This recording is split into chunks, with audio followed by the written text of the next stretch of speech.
요즘은 어른들보다도 아이들이 스트레스를 많이 받는다고 그러죠. 10대 후반의 아이들의 스트레스 지수가 굉장히 높습니다. 근데 10대뿐 아니라 0대 아이들도 스트레스를 많이 받는다고 그래요. 2살짜리 아이들한테 물어봤대요. 니들이 겪는 스트레스가 뭐냐? 제일 많이 나온 대답 가운데 3위. 분유도 소화시키기 어려운데 자꾸 이유식을 먹인다. 2위. 기어다니기도 힘든데 자꾸 걸음마를 시킨다. 1위. 엄마 아빠 발음하기도 힘겨운데 큰할아버지 작은할아버지 시킨다. 그렇죠? 이거보다도 더 아이들이 열받는 건 뭐냐면 자기가 조금 못하면 다른 아이들과 비교해서 자기를 못나니 바보 취급한다는 거죠. 그럴 때 있어요. 야, 우리 애는 다른 애보다 엄마 아빠를 빨리 했어. 다른 애보다 걸음마를 빨리 했어. 그럼 막 우리 애가 마치 천재인 것처럼 막 여기저기 소문내고 전화하는데 혹시라도 다른 애보다 왠지 말이 좀 늦게 튀는 것 같고 걸음마를 좀 늦게 하는 것 같고 그러면 걱정이 되지요. 근데 여러분 나중에 커 보니까 엄마 아빠 빨리 했다고 해서 다 공부 잘하는 거 아니고 걸음마 먼저 했다고 해서 다 뱅소 달리기 잘하는 거 아니더라 그 말이죠. 나중에 아무 상관없어요. 근데 때로는 우리의 조급함이 걱정 근심을 사서하게 만들지요. 우리의 신앙생활도 사실 마찬가지입니다. 때로는 하나님의 때를 기다릴 줄 아는 좀 은근한 그런 믿음이 있어야 할 텐데 하나님의 때를 기다리지 못하고 너무 조급한 나머지 하나님 앞에 불평하고 주변에 있는 사람들을 힘들게 할 때가 우리가 얼마나 많은지 모릅니다. 이제 가을 아닙니까? 가을. 9월이 되었고 다음 주 추석인데 가을의 특징은 뭡니까? 수확의 계절이죠. 농부에게 있어서는 1년 중 가장 행복한 때입니다. 자기가 그동안에 땀 흘려 수고한 결실을 맺는 때. 이 가을이 의미가 있는 이유는 뭐냐면 그 1년을 기다렸다는 거죠. 농부가 봄에 씨를 뿌리고 중간중간 와보니까 열매가 없다고 해가지고 승질 나가지고 갈아엎으면 어떻게 농사를 짓겠습니까? 근데 그 씨앗 속에 담겨진 열매를 보면서 기다렸을 때 이 가을에 풍성한 수확을 하게 되죠. 여러분 신앙생활에도 그런 과정들이 있습니다. 그냥 무슨 하나님이 요술쟁이여가지고 요술망치로 뿅 해가지고 갑자기 뭐 우리의 삶이 달라지는 게 아니라 때로는 하나님이 주신 과정이 있어요. 그 과정을 여러분 즐기시길 바래요. 제가 자녀를 이렇게 키워보니까 우리 어르신들이 죄송하지만 제가 아직 다 키우진 않았지만 그래도 이제는 내년이면 제가 대학을 가게 생겼어요. 저는 이렇게 나이 먹었다는 게 끔찍해요 지금. 대학생 학부모가 된다는 게. 근데 나중에 제가 다 커가지고 장가가고 이제 뭐 자기 이제 가족들을 꾸리면 과연 이런 친밀한 어떤 교제를 나눌 수 있는 시간이 있을까? 자기 살기 바쁘겠지 이런 생각이 드니까 한편 좀 서운할 때가 있어요. 그래도 지금 뭐 이러고 저러고 뒤지고 볶고 해도 지금 이렇게 있을 때 요 아이들 키워가는 과정이 즐겁잖아요. 우리 신앙생활도 때로 그렇습니다. 때로는 연단의 과정이 될 수도 있고 때로는 기다림의 과정이 될 수도 있지만 그 과정 속에서 함께 하시는 주님을 바라보면서 행복을 누릴 수 있기를 바랍니다. 오늘 말씀 가운데 보면 그런 이야기인데요. 여러 가지 하나님의 속성이 있어요. 근데 그 하나님 속성 가운데 오늘 본문에 나타난 하나님은 어떤 분이냐? 기다리시는 하나님이라는 거죠. 왜 하나님께서 이 말씀을 하시게 됐냐면 당시의 이스라엘의 역사적 배경 때문에 그랬습니다. 당시에 이스라엘 주변에 새롭게 떠오르는 신흥 강대국이 있었는데 아수르라고 한 나라예요. 이 아수르란 나라가 북이스라엘을 침공하고 그 다음에 남쪽으로 내려와서 예루살렘에 있는 남유다 왕국까지 막 쳐들어오려고 합니다. 그러니까 남유다가 견딜 수가 없어요.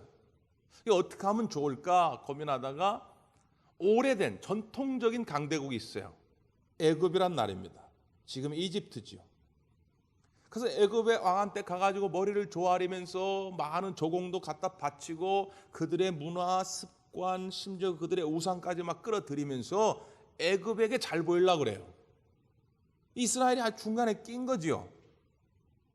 그래서 애굽의 힘을 빌려서 아수르를 어떻게 무찔러 볼까 하는 거지요. 참 우리나라 상황하고 많이 비슷하죠. 우리나라가 좀 그런 사정들이 있는데 예전에 저 중국에서 전승절 기념식 한다고 할 때에 미국과 일본이 그냥 그렇게 가지 말라고 그랬는데 우리 박근혜 대통령께서 그냥 여장부답게 용기를 내가지고 갔잖아요. 그래가지고 그때 미국하고 일본한테 얼마나 욕먹었는지 몰라요. 아니 내 나라 대통령이 내가 마음대로 가겠다는데 지들이 뭔데 말이지 가네만 해가지고 그때 미국하고 일본 언론이 얼마나 욕을 했는지 몰라요. 근데 요즘 와가지고는 또 중국하고 러시아가 사드를 배치하지 말라고 그러는데 또 우리 박근혜 대통령께서 얼마나 용기가 대단하신지 난 그런 거 신경 안 쓴다고 그냥 중국 코앞에다가 사드를 탁 갖다 배치한다고 하니까 지금 중국과 러시아가 난리가 났어요. 요즘 또 얼마나 욕을 하는지. 그래서 중국에서 우리나라 그 한류 열풍이 있어가지고 연예인들이 가가지고 뭐 해당 출연료가 뭐 1억, 2억 뭐 이렇게 받고 막 출연해요. 근데 지금 하나씩 다 떨어진다잖아요. 이 정부에서 이렇게 자꾸 압박을 해가지고. 그래서 어떨 때 보면 참 우리나라 대통령이 애처로울 때가 많아요. 이게 중간에 아니 2차 세계대전이 끝난 때가 언젠데 아직까지도 그 2차 세계대전의 그 구도 속에 딱 갇혀가지고 우리가 중간에서 이러지도 못하고 저러지도 못할 때가 참 많아요.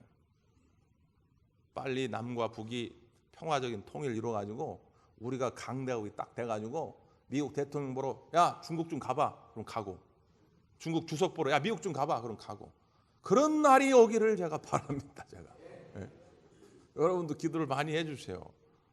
우리끼리 싸우지 말고 우리 민족이 딱 하나 돼가지고 하면 무서워할 거란 말이에요. 다른 이스라엘도 딱 지금 그런 형국이에요. 그냥 위에서는 아수르가 눌러대지 저 밑은 애굽이 있지요.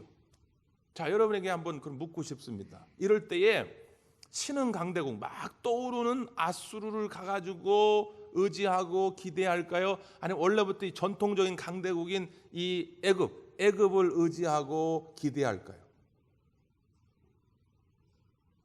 오늘 하나님의 말씀은 둘 다 틀렸다는 거예요.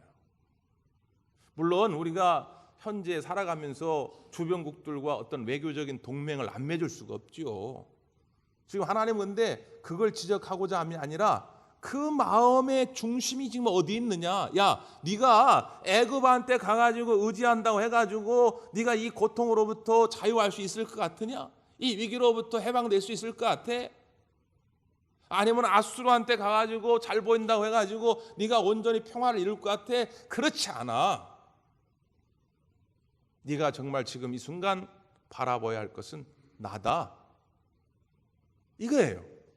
하나님을 온전히 바라보아야 할 때에 오늘 이스라엘 백성들은 딴 데 지금 한눈을 팔고 있단 말이죠.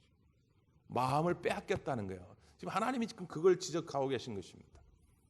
지난주에도 제가 그런 말씀을 드렸는데 이사야서 특별히 예언서들은 보면 항상 하나님의 심판의 메시지와 그리고 회복의 메시지가 동시에 등장합니다. 철이 들면 그 두 가지 말 속에 진짜 하나님의 마음이 뭔지를 깨닫지요. 마치 우리가 어린아이가 철이 없을 때는 엄마의 본심을 몰라요. 야, 너 그렇게 공부도 안 하고 너 그딴 식으로 하려면 야 나가버려. 그러면 이 철이 덜 들었을 때는 엄마가 나보러 나가라고 그러네. 그 가출을 해버립니다. 이게 정신없는 애예요. 그 다음에 엄마 말이 중요해. 야, 그러지 말고 네가 정 똑바로 차리고 네가 35명 중에 늘 34등 했는데 이번에 죽어라 열심히 해가지고 33등만 하면 내가 갤럭시 노트 7 사줄게. 이런단 말이죠. 그럼 여러분, 야, 너 나가버려. 이게 원래 엄마의 본심이 아니라 뭐가 본심이에요? 좋은 선물을 준다는 게 본심 아니에요. 그래서 이 오늘 본문의 이사야 30장도 가만히 읽어보면 처음에는 하나님의 심판과 저주의 메시지가 등장합니다. 자, 어떤 말씀이냐면요. 한번 찾아보죠. 1절이에요. 30장 1절. 여호와께서 이르시되 패역한 자식들은 화 일쓸진저. 하나님이 택한 백성, 하나님이 그토록 사랑하시는 이스라엘 백성인데 그 이스라엘 백성을 향해서 뭐라고 말하면 이 패역한 자식들아 화가 있을지어다. 하나님의 백성들에게 막 저주를 퍼붓는 거예요. 마치 내가 배 아파서 났어요. 내가 애지중지 어렸을 때부터 말이지 그냥 길렀어요. 근데 그 길른 자식한테 어느 날 막 화가 나니까 맨날 공부나 하고 하죠. 맨날 사고나 치고 그러니까 그냥 이놈의 새끼야 너 그러려면 나가 죽어버려. 막 이렇게 막 부모가 자식한테 이런 말을 할 때 그 마음 어떻겠어요? 왜 하나님이 그렇게 진노할 수밖에 없느냐? 2절 보세요. 그들이 바로의 세력 안에서 스스로 강하려 하며 애굽의 그늘에 피하려 하여 애굽으로 내려갔으되 나의 입에 묻지 아니하였도다. 나한테 와서 나를 의지하고 나한테 도움을 구해야 할 텐데 오히려 애굽 땅에 가가지고 애굽의 왕 바로에 가가지고 굽실거리면서 바로의 힘을 구하려고 했다는 거예요. 그런데 나의 입에 묻지 아니했다. 내가 인정하지 아니한다는 거예요. 내가 인정하지 않는데 그게 뭔 의미가 있느냐.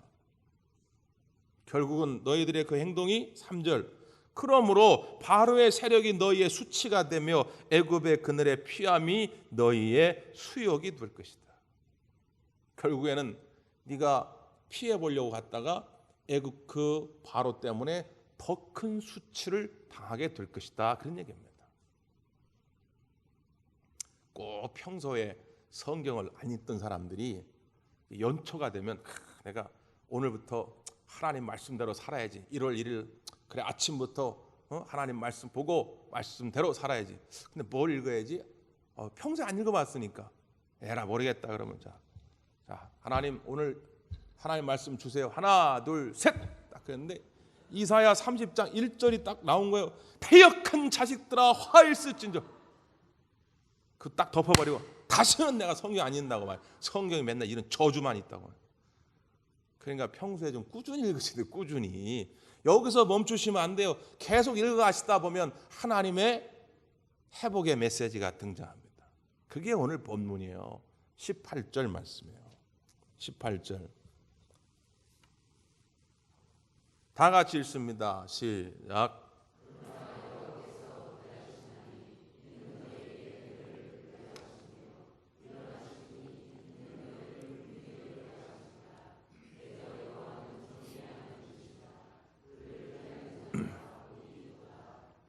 아멘. 그러나 이게 중요하죠. 그러나 반전이 있어요. 너희들은 이런 심판과 저주를 받을 수밖에 없는 상황이지만 그러나 본래 나의 마음은 이런 것이다. 나는 누구냐? 기다리는 하나님이다. 왜 기다리느냐? 너에게 은혜를 베풀기 위함이다. 때로는 어떤 분들이요 기다리시는 하나님을 온전히 이해를 못하고 막 짜증을 낼 때가 많아요.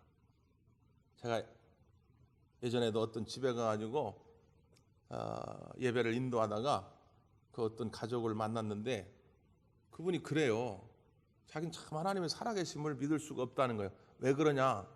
아니 이 세상에 이렇게 악한데 하나님 도대체 뭐 하고 계시냔 말이에요.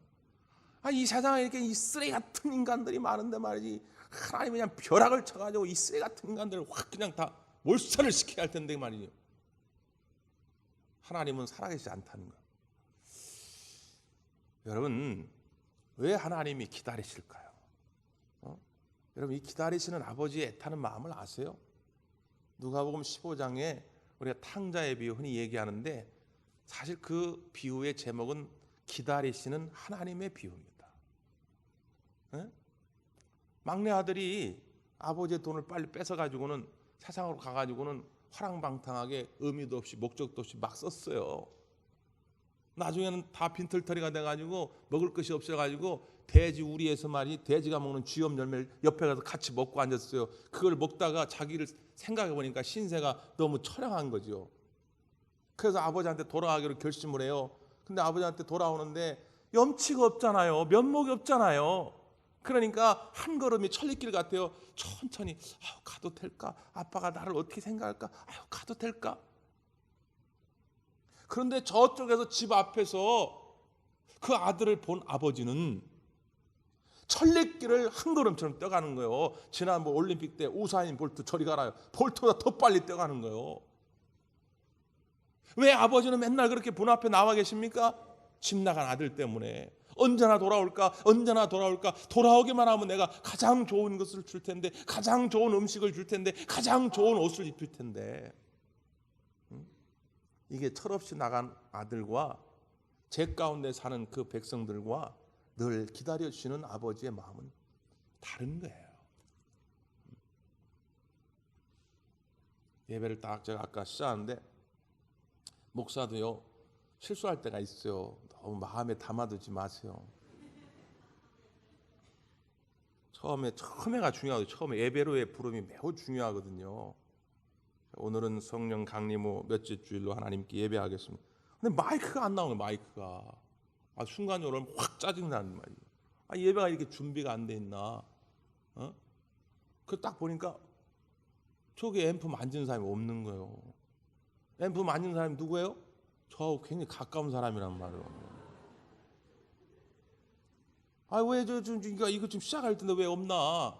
막 짜증이 났는데 갑자기 또 기도하면서 뭔 생각이 드냐면, 아까 분명히 지 엄마하고 통화할 때 교회 간다는 얘기를 들었는데 우리 아들이 그런 인간이 아닌데 예배 시간에 못 왔다는 건 이건 뭔 사고가 있는 거 아닌가?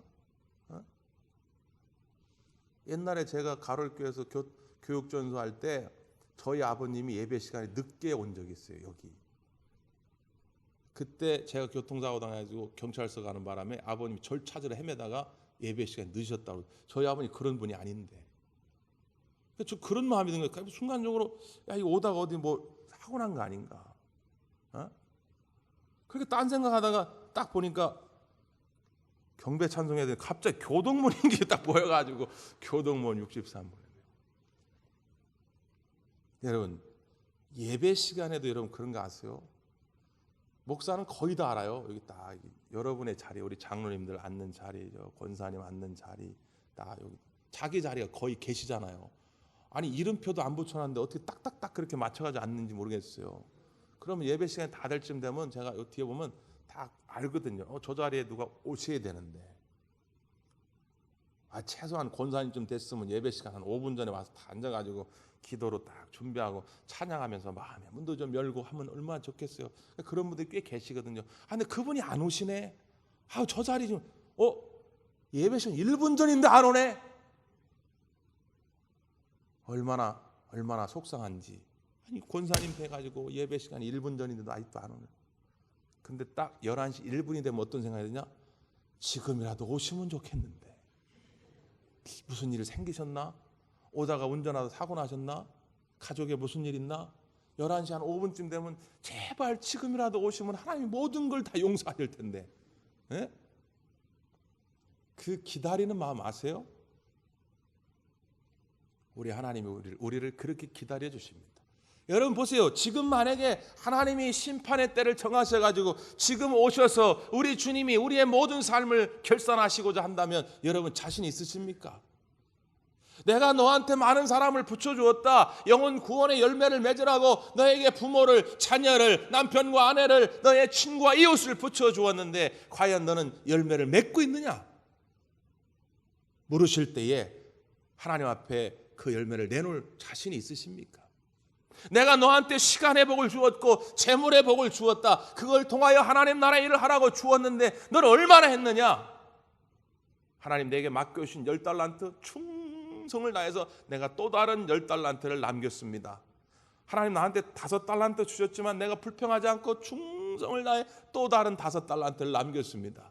하나님 비록 내게 2달란트 주셨지만 나는 남한테 비교하지 않고 2달란트 가지고 충성하여 또 다른 2달란트를 남겼습니다. 라고 자신 있게 말할 수 있는 사람이 몇 명이나 있겠냐 말이죠. 오히려 우리가 눈물로 하나님께 기도해야 됩니다. 하나님 조금만 더 기다려 주세요. 내가 예배 시간 진짜 예배답게 드리지 못했습니다. 전도하라고 구원하는데 내가 제대로 영혼 구원 못했습니다. 미워하지 말고 용서하고 이해하라고 사랑하라고 그랬는데 하나님이 아직도 내 이 속에 응어리짐이, 이 속에 한이 남아 있어요. 아직도 용서하지 못한 이들이 있어요. 하나님 조금만 기다리세요. 하나님, 우리 대광교회가 사도행전에 나타나는 성경 속에 있는 그 교회의 모습을 가져야 할 텐데, 하나님이 기뻐하실 만한 교회가 되어야 할 텐데, 아직 우리 대광교회가 조금 모자람이 있어요. 하나님, 심판의 때를 조금만 기다려 주세요. 오히려 우리의 간절한 기도 제목이 되어야 합니다. 하나님은 그렇게 우리의 영혼과 우리의 성결을 위해, 교회의 교회됨을 위해서 하나님은 기다려주고 계십니다. 하나님이 기다려주는 이때에 다시 한번 기회를 얻었으니까 부지런히 복음을 전하시고 사랑을 전할 수 있기를 바랍니다. 자, 반대편에서 그럼 우리의 입장에서 필요한 건 뭐냐? 똑같습니다. 하나님은 기다리시는 하나님이에요. 은혜를 베풀려고, 긍휼을 베풀려고 하나님은 기다려 주셨습니다.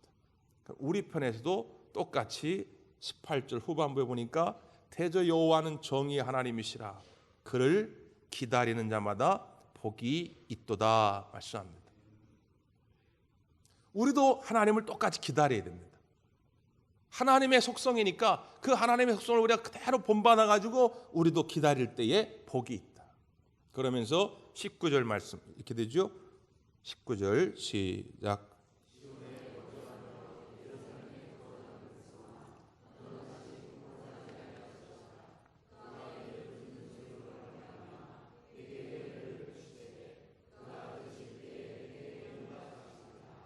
아멘. 다시는 통곡하지 아니할 것이고 그 부르짖는 소리로 말미암아 하나님이 응답해 주시겠다고 하는 거죠. 이게 무슨 말이냐? 너희가 지금은 고통스럽고 때로는 그 하나님의 그 심판으로 말미암아서 징계를 받을 때도 있지만 그게 원래 하나님 뜻이 아니다. 너희들이 끝까지 믿음을 가지고 간구하면 하나님이 그 부르짖음에 반드시 응답하여 수확할 때가, 열매를 거둘 때가 있게 할 것이다. 이런 말씀이에요. 이게 잘 이제 이해가 안 될까 봐 뒤에 덧붙여 가지고 또 더 상세하게 설명을 하나님이 하시죠. 23절 한번 보세요. 23절 시작.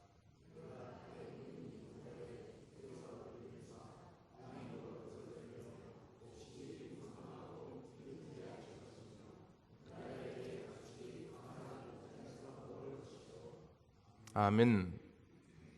땅에 뿌린 종자가 있어요. 근데 그 종자가 썩지 아니하고 그냥 사라지지 아니하고 하나님이 적당한 비를 주셔서 땅이 먹을 것을 내고 곡식이 풍성하게 할 것이다. 그때가 온다. 그때까지 기다리라 이 말이에요. 땅에 종자를 뿌릴 때는 그 열매가 안 보이잖아요. 땅 속에 있는데 어떻게 보입니까? 그런데 반드시 하나님이 자라게 하시고 열매를 맺게 하실 테니까 기다려라. 그런 믿음을 가지라는 거죠. 자, 똑같은 의미지만 좀 다른 표현이에요. 26절 시작.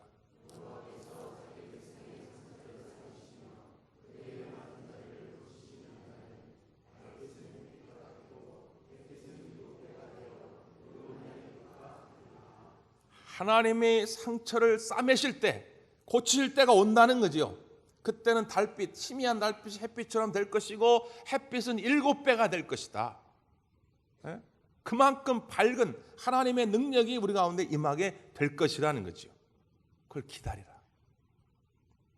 믿음은 그래서 기다림입니다. 목회를 하면 할수록, 성경을 읽어가면 읽어갈수록, 기도하면서 하나님의 뜻을 물으면 물을수록 그걸 깨닫는 건 뭐냐? 믿음은 기다립니다. 창세기 5장에 보면 하나님이 세상을 보니까 너무 죄악에 관영해요. 야, 이거 안 되겠다. 이거 싹 쓸어버려야 되겠다.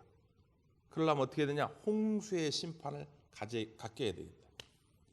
그래서 하나님이 그냥 물로써 세상을 심판하려고 하는데 가만히 보니까 노아가 보이는 거예요. 노아는 당대 의인인데 노아까지 그렇게 할 수는 없으니까 노아를 불렀죠. 야, 너하고 너의 가족들 그리고 암수 한 쌍씩 내가 만든 생명체들은 구원받게 하려고 하니까 너 배를 좀 만들어라. 근데 배를 바닷가에다 만드는 것이 아니라 너 저 산꼭대기에다 만들어라. 말씀을 합니다. 아니, 배를 여러분 어디다 만들어야 돼요? 바닷가에 만들어야 할 텐데 홍수의 심판이 무슨 이런 뭐 10m, 20m 이 정도의 홍수가 아니고 몇백 미터, 몇천 미터의 이 홍수이기 때문에 산을 다 집어삼킬 거란 말이에요. 그 산 꼭대기에 만들라는 거예요. 그러니까 노아가 예 알겠습니다. 그리고 산 꼭대기에다 배를 만드는 거예요. 그걸 보는 모든 사람들이 노아 보고 미쳤다는 거죠. 저 미치지 않은 곳에 어떻게 산 꼭대기에다 배를 만드냔 말이에요. 무려 그걸 몇 년이요? 120년을 했다는 거예요. 120년. 120년을 기다렸더니 하나님의 심판의 때가 임하게 될 때에 다른 모든 세상의 것들은 다 심판을 받았지만 그 뱃속에 있던 노아의 가족과 선택된 생명체들은 살게 됩니다. 기다림의 축복이죠. 그런데 반대의 경우가 있어요. 요즘 수요일마다 우리가 사무엘상을 강의하는데 얼마나 은혜로운 시간인지 모릅니다. 이 앞에 막 지도도 보여주면서 요즘 다윗의 도피여정 이거 살펴보거든요. 굉장히 재밌다고요. 여기서 우리 수요 예배 나오신 분들이 아멘 한번 해줘야 되는데 굉장히 은혜롭고 재밌다고요. 안 나오는 분은 하지 마시고 나온 분이 해줘야 나와 보시라고. 우리가 사무엘상을 쭉 묵상하는데 얼마나 흥미진진하고 은혜가 넘치는지 몰라요.